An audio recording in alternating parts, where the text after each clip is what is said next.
KOCO 5 Sports with Brian Keating.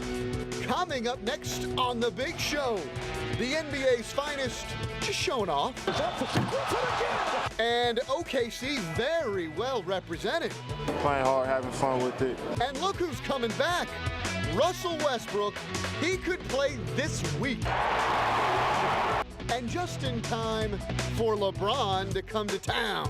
My personal goal is to be one of the greatest of all time. Plus, we're breaking down Bedlam, the good, the bad, and the ugly. And what's next for Travis Ford? It's right here, only on The Big Show. Hey everybody, welcome into The Big Show. Kevin Durant having a little fun, I would say, right? A little booty shake. I would say. I'm Sports Director Brian Keating, alongside Abigail. Oh, we had a heck of a weekend, didn't we? Oh my gosh, 2 editions of Bedlam and the all-star events going on in New Orleans. The booty shaking events I'm telling you, Bedlam Hoops, of course. Sooners beat the Cowboys for the second time. Travis Ford under some fire from OSU fans. We will get to all that here later in the show. But right now, we got to start the night right here in Oklahoma City and the possible return of Russell Westbrook this Thursday. Yahoo Sports reporting that the Thunder are optimistic that he could be back against the Miami Heat.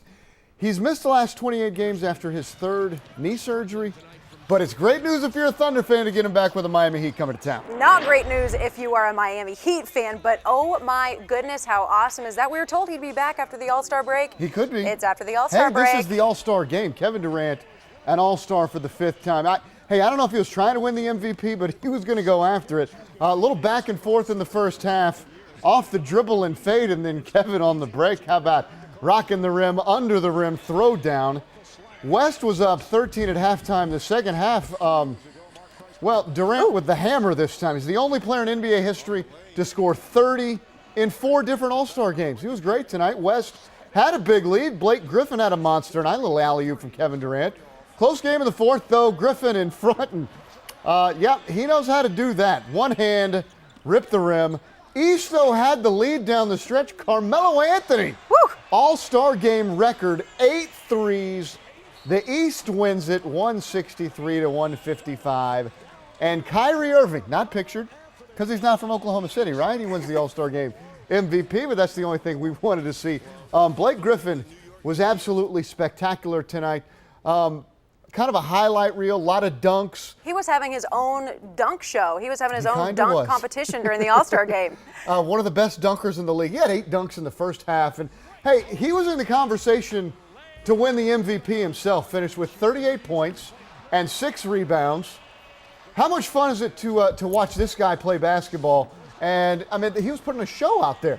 Well, how much fun was it to watch the KD Blake Griffin connection? We never get to see that. That's a lot of fun. And as much as the Clippers and the Thunder, hate each other, they like each other a lot. There was a lot of KD to Blake Griffin action tonight. Griffin had 10 baskets in the first half.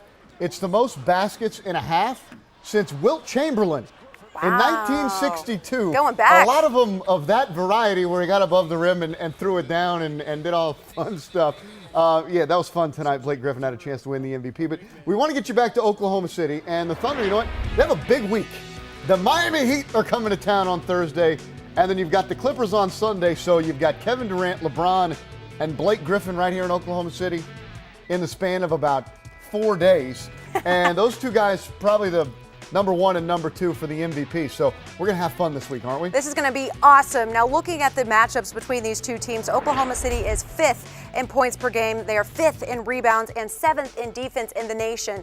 They lead almost all categories over the Miami Heat except for assists. So it should be a good one on Thursday, especially if Russell's back. Yeah, we'll talk about that a little later, too. Look at that. Hey, the Thunder have a 4-game lead in the West. They were 22-8. Without Russell Westbrook, which is remarkable. They were able to win that many games. An incredible job, of course, by Kevin Durant. And I think Scott Brooks, he's not going to get a lot of credit for this because he's got KD and he's going to get all of it. He's done a terrific job managing his bench, getting guys ready to play, and keeping this team afloat. He's done a great job. Scott Brooks has done a fantastic job. You know who else doesn't get a lot of credit during this Russell Westbrook list stretch is Serge Ibaka. You're right. He's been great defensively throughout his whole career, but offensively, he's really stepped up as well. He could have been an all-star tonight. He should have been an all-star. Yeah, you're right. All right, more to come on the big show. Coming up next, We got to break down Bedlam, the highs and lows for the Sooners and Cowboys. We are coming back on the Big Show.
Welcome back to the Big Show. Bedlam Basketball Saturday. Second edition. Second edition. Sooners sweep the Cowboys for the first time since 2009. So let's hand out some grades here. We will start with, I guess you'd call him the hero, right? Sure. Oklahoma Sooner, Buddy Hield. Give me the grade. All right, well, he was clutch when he needed to be, especially down the stretch. He shot 44% from the field, hit his one and only free throw. I'm giving him an A+, and some extra credit here. He had 3 steals, which gets him the extra credit. 3 steals, no turnovers. The entire OSU team had 3 steals. So that was pretty big. That's really big, and he hit the 2 biggest shots of the game for Oklahoma, the 2 late threes that tied the game and then gave the Sooners the lead. I'm going to give him an A. I thought he was very solid. He knocked down 5 threes. 5 out of 13 is a pretty high percentage. Like I said, the 2 threes in the final minute, 2 minutes. And he's a guy, I tell you what, he's got a little Hollis Price for me. Okay. He's a winner. He's not a real big guy. I don't know if he's a pro, but he's a really good college player. Just a sophomore. He was terrific. He gets an A. All right, Sooner bench. They outscored the Cowboys bench 34-1. Yeah, you heard that right. Give me the grade. 34-1. You got to give the OU bench an A+. All bench scorers, all bench players that did score for OU at least shot 50% from the field. Only 1 turnover in 65 collective minutes. You got to give them an A+. 34 for the bench when the starters had 43. Yeah. So that's a great performance by the OU bench. I'm going to give the Sooner bench an A. The Cowboys, they don't really have a bench. I know. So their bench is all starting right now. Right. So, but you look at what Tyler Neal did, 13 points, 5 big rebounds. And Frank Booker was terrific. Oh, yeah. He hit 4 big threes, 15 points. He was the difference. How about late game execution for the Cowboys? They were outscored 12-6 in the final 2 minutes. What's the grade? I hate doing this, I really do, but you have to give them an F because F stands for fail, and they did fail. They let them take the lead. The Cowboys were leading. They failed in that aspect. They gave away the lead. They lost the game. They let Booker and Buddy Hield hit those big shots and take the lead. They get an F. They get an F, and you look at the montage we just showed. Those are the shots in the final 58 seconds of the ball game. Out of timeouts, they had 3 of them, and they get fadeaway 26-footers. You know, the horrible shot selection. They panicked at the end of the ball game. They shot 5 threes in the final minutes. Those were the last 5 shots they shot. Meanwhile, Lon Kruger on the other side is getting his team good shots, put him in great position to win. I don't think the Cowboys did that. Thus, they lost the game. They actually had a pretty good look here. They lose the game, and they're swept by the Sooners for the first time since '09. Really proud of our guys down the stretch. They hung in there and kept grinding and made some big shots there late and went to the free throw line and made all their free throws and really happy for them. It's like everybody started playing their role and we started playing together as a group and we played together as a group. Good things happened for us and we were able to do it at the last minute stretch. Tough going right now. Been in a lot of these games to the stretch and just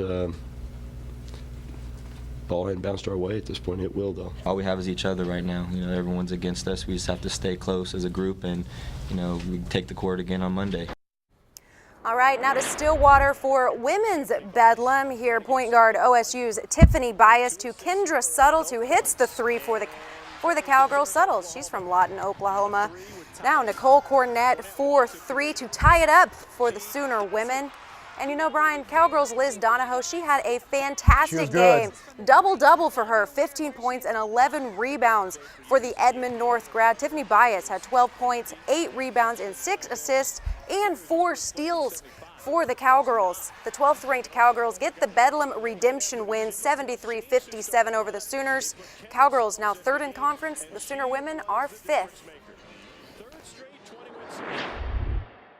It's a great feeling, and I mean, we're all happy, and you know, when you do it together, it's even a better feeling. I think that tonight we came out and we really showed a better Oklahoma State than we have the past couple of games. All year, play well one game, play lousy the next. Play well one game, play lousy the next. That effort and immersion in the moment is absolutely unacceptable for a team that wears Oklahoma across their jersey. Unacceptable. Wow. Sherry Cole not happy at all, I would say. All right, coming up next on the big show, Pick 5, more Bedlam hoops, and Travis Ford maybe feeling some heat in Stillwater. Plus, breaking down the rivals for the Oklahoma City Thunder.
Welcome back tonight, Brian Keating, Abigail Ogle. A little pick 5 time. Play What's the Word? Favorite We game? will start with pick 1. Well, Thunder Blazers. No, we didn't have our point guard for 3 of them, so we didn't have our whole team for 3 of them. And I think we held our own. And we respect this team, they respect us, but we don't like them and they don't like us. That's point blank. I like it. The Blazers and Thunder becoming sort of rivals, but are they the biggest rival? How about this? Thunder's biggest rival is blank. My opinion, you're looking at it right now, it would be the Clippers. There's the Blake They Griffin. don't get along. There's the Blake Griffin Oklahoma connection, and then of course the Matt Barnes, Serge Ibaka versus Blake Griffin saga that you're taking a look at. I think this is when it probably turned from a friendly rivalry to a hatred. They do hate each other. It's the Clippers. You know, for the Thunder, they got a lot of teams that want to be their rival because a lot of teams around the league would like what they have, and that's a chance to go to the NBA Finals. Absolutely. They've been there and a chance to. I think it's the Memphis Grizzlies, and I think in order to be a rival, you got to have some playoff teeth against each other. Thunder and the Grizzlies have played twice in the playoffs. They've split those series.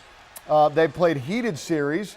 You know, Kendrick Perkins and Zach Randolph don't exactly get along very well. You got Marc Gasol in there. They got into it in the hallway. They did after get the into it in the game. hallway. So I think it's the Grizzlies because in the playoffs, they've played a couple of times. They don't get along. You got a lot to play for. Those battles are fun. They took it into the hallway of the Chesapeake Energy Arena after the game. They Yeah, did. They don't like each other. You know, we didn't say the Miami Heat, but they'll be in Oklahoma City on Thursday along with LeBron. I don't get involved on who puts me in the top 4 or who puts me in the top 3 or who puts me in the top 5 or whatever, top 10, top 20. You know, but my personal goal is to be one of the greatest of all time, and that's what keeps me motivated. Well, he's having a great season. I don't know about if he's having as good a season as Kevin is, but he's having a great season. It's going to be fun. Pick 2, Thunder Heat game will be blank.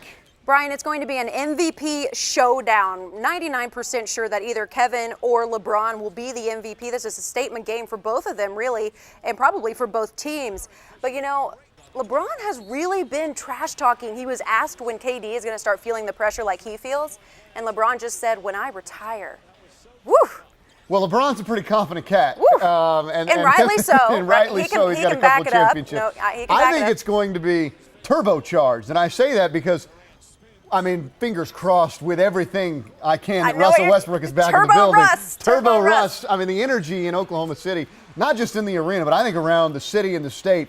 This is all anybody's going to talk about. The Heat game, Thunder game on Thursday night. It's going to be just unbelievable. Basketball You've also got that explosion. Dwayne Wade, Kevin Durant, you know, top 10 player kind of thing. Yeah. They don't get forgot about along. I don't know that. if they're big rivals, but it's going to be fun. Buzz, best 2 players in the league. No Thursday doubt about night in it. Oklahoma MVP City. showdown. Basketball Absolutely. explosion. Yep. All right. Turbo Sooners sweep the Cowboys first time since 2009. They're 8-5 in the Big 12 and in third. The guys have won games like that all year, just hanging in there and making some good plays late and big shots late. And you know, we know every game in the Big 12 is going to be really tough for us, and they're all going to go down to the wire, and that's the way they've all been. And today was no different. They found ways to win games. Their climb in the Big 12, maybe not what people expected. So let me ask you this. It's been blank. First of all, it's been unnoticed, but it's been slow and steady, kind of methodical. During Bedlam, I thought it was interesting. Fran Fraschilla said very simply, one of 2 things is going to happen during a college basketball season. You're either going to get better or you're going to get worse. Not a lot of teams just kind of stay the same. And the Sooners, they have gotten better. They've had this slow and steady incline all the way to third in the Big 12, and no one's really paid attention because of everything that's going on at Oklahoma State, but just kind of slow and steady, up the ladders there. I think they're ahead of schedule, and I say that when Lon Kruger came in his first recruiting class, got a lot of good players. They've continued to recruit pretty well. They got a lot of freshmen and sophomore, and I think most people thought next year they were really going to have a chance to be pretty good and you know, do some things as far as the NCAA tournament. Maybe this would be a down year. So I think they're ahead of schedule. They got guys who can play. Guys like Buddy Hield made big shots yesterday, but he's done that all season. And he's just kind of a winner, a gritty guy. Ryan Spangler, that same kind of a guy. They're ahead of schedule for me, and they've been terrific. And they're going to end up in the NCAA tournament. And they're going to have a chance to win a game or 2 when they get there. They are very young, though, like you said. They Very start young. 4 underclassmen. They're going to get better and better. There's no question. On the other side of the coin, the OSU Cowboys have lost 6 straight. They are tied for 9th in the Big 12. Without certain guys out there, it's tough. I mean, not to mention, but the guys that really did a good job. You know, Markel Brown's playing the point most of the time, did a good job. We just got guys out there who are doing everything they possibly can, and we just need a break to go our way. Yeah, they've fallen apart. I don't think there's any doubt about that. And the question, a lot of people in Stillwater saying, what's up with Travis Ford? So let me ask you, Travis Ford's job security is blank. It's hanging by a thread. Everyone knows this. I hate to say that. No one wants to see someone lose their job, but it is. It's hanging by a thread. There's even a petition out there started by Oklahoma State fans to get Travis Ford fired. I don't think he's done, like a lot of people think he's already done, but he is. He's hanging by a thread. This is one of the most talented Oklahoma State basketball teams, if not the most talented basketball in a while team that we've seen, at least in a while, and they're 9th in the Big 12. Not sure that that's completely Travis Ford's fault, but it all comes back to the coach. It does. He's got one NCAA win in 6 seasons at Oklahoma State, and I don't think you can call this season anything except a catastrophic failure. Picked in the top 10. So I think his job security, it's an $11 million buyout. And whether the folks at OSU are going to want to pay that or not, and Travis Ford's been on our show. I think a lot of people like him around Stillwater, but you got to call a spade a spade. He's a nice guy. He is. And no He's one a friend wants to to us, see but someone lose. No one wants to see that. But 9th in the Big 12, you got 3 pros in the top 10. Yeah. It's the way it is. It's the way it is. The NCAA, they want to slow down college football, at least maybe want to slow down college football. You'd have to wait 10 seconds before you could snap the football every play. Brandon Whedon, not a fan of slow football. I had no idea it was going to go. I think it's bogus. I hate it. Especially doing what we did at Oklahoma State when I was there and what they continue to do. I think it's ridiculous. If that passes, I'll be shocked. I mean, it's defenses can move around in the skies and do all those things, but the offense can't hurry up and do their thing. It's ridiculous. Ridiculous. Mike Gundy, very vocal on Twitter as well. He thinks it's bogus. And very What about funny. you? The proposed 10-second rule is blank. This is the most SEC motivated thing Yes. I have ever seen. Of course, Nick Saban and Brett Bielema from Arkansas support this. It's one of the things that absolutely killed Bama in the Sugar Bowl. Art Briles of Baylor said, if the food tastes good, why are we changing the recipe? I don't know of any Big 12 coach that's for Not in the this. Big 12. Not in the Big 12. Not in the Big 12. But it's so SEC it's motivated. self-serving, and you're right. Nick Saban was one of the guys on the committee that wanted to do this and came up with it because, Nick Saban got lit up by Johnny Manziel. Yep. He got lit up by Trevor Knight. And self-serving. So, he hadn't figured out ways to stop it. And so he says, he's going to change the hey, rules. we'll just change the rule. We'll make it where you can't snap the football very fast. That's what we'll do to slow it down. And it's not going to work, I don't think. I hope not. Coming up next in the big show, We went from who that is to winning the internet? She's not winning at picture taking next.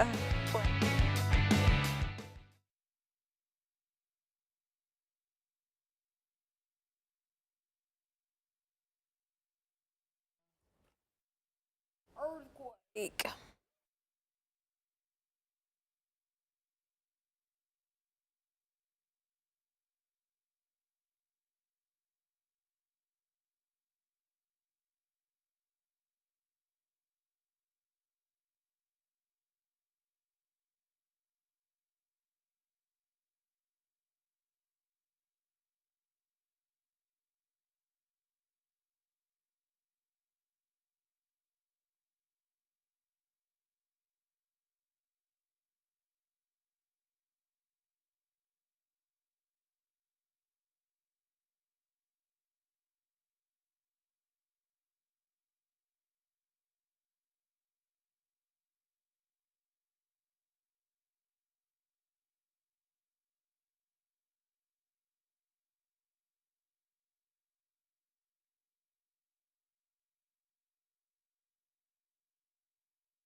All right, Abigail. Aw, This lady wins bless the her internet heart. because look at the camera. Yeah. She's at the Olympics and she wants to take a photo. And Of the Russia-Slovenia hockey game. Bless her sweetheart. She probably doesn't even know what Twitter is, but she is famous on Twitter. Ooh, bless her That is epic heart. fail. Bless her She heart. tried. We got to send you to the desk. Breaking news. That's right, guys. We are getting reports of an earthquake. It's blowing up on Twitter, and you felt it here. I did not feel it sitting here. You were in the other room. A little bit of rattling, Yeah. but some of our reporters really felt it. We've been watching social media. A lot of people in Edmond say they felt an earthquake. We have been checking the U.S. Geological Survey and Oklahoma Geological Survey. No official word just yet. It happened about 10 minutes ago. Also a report of an aftershock as well. We'll have any new information for you here. Tomorrow morning starts at 4:30 a.m. and, of course, online at KOCO.com. Have a good one.